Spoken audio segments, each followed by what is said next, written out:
অনেক সময় সরকারের সাফল্য এবং ব্যর্থতার একটা মাপকাঠিটা আমাদের সামনে আসে মিডিয়ার মাধ্যমে। যে একটা হলো প্রত্যক্ষভাবে তো আমরা বুঝি প্রত্যেকটা মানুষই এক একটা মিডিয়া, কিন্তু এর বাইরেও এই মিডিয়া একটা ফ্লো তৈরি হয়, ভার্চুয়াল মিডিয়া, এমনি জাতীয় সংবাদ মাধ্যম সব কিছুতে।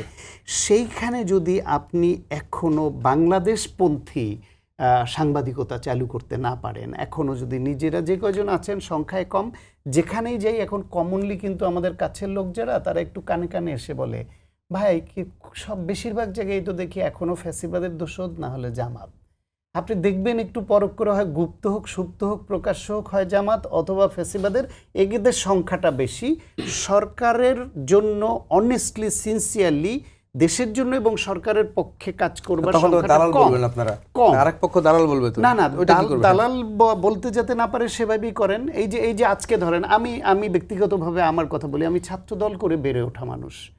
আমি কি আজকে যে নামকরণ নিয়ে যে সমালোচনা হলো, এটা কি আমি মৃদুভাবে করলে আমি করেছি? তো এই সমালোচনাটা করবার অধিকারটা যেন আমাদের থাকে, এবং এটা সমালোচনা করলেই যেন ডিজোন করা না হয়, আবার সব কিছুতেই হ্যাঁ বলার প্র্যাকটিসটাও যেন আমাদের রপ্ত হয়ে না যায়।